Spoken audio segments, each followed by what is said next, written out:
Hi, this is Miss Loftus. This is lesson 6.4. This is interpreting remainders. Today we mostly did writing remainders as fractions, which is what I'm going to show you. We're going to talk a little bit more tomorrow about ignoring a remainder.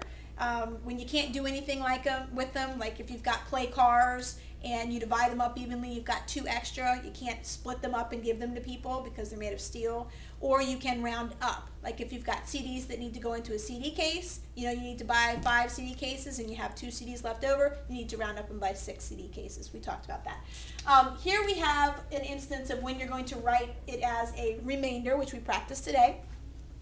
Write it as a fraction. We're going to do what we have been doing, so 7 times 1, 7 times 10, and 7 times 100.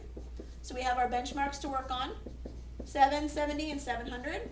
We've got to get as close to 198 as we can without going over, and we're going to use times 10, which gives us 70. 700 is too big.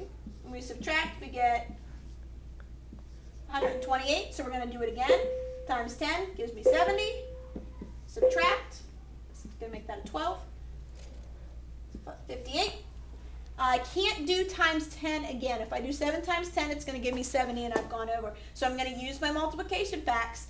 7 times what gives me closest to 56 without going over? I'm going to use, here's the beauty. If you mess up, you can catch yourself later. I'll use 7 so you can see that. 7 times 7 is 49.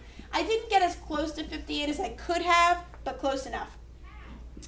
This is going to be 18 and a 4. This gives me 9. I've got 9 left over in here. I'm going to catch myself. I'm going to do 7 times 1 gives me 7, and I've got 2 left over. So the answer to the problem would be 28 with a remainder of 2. Now here's the issue. If I've got 28 with a remainder of 2, that's one way to write it. I can also write it 28. I'm just going to bring the number down. I'm going to take my remainder, that's going to be my numerator, and this guy right here is going to be my denominator. So it would be 28 and 2/7.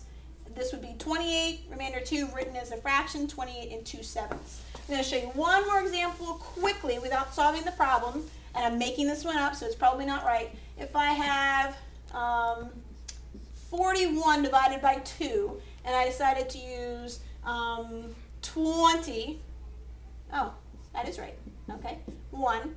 My answer is 20 with the remainder of 1.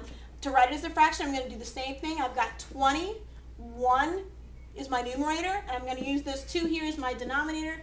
The answer as a fraction is 20 and 1/2. If you have any questions, let me know. See you tomorrow.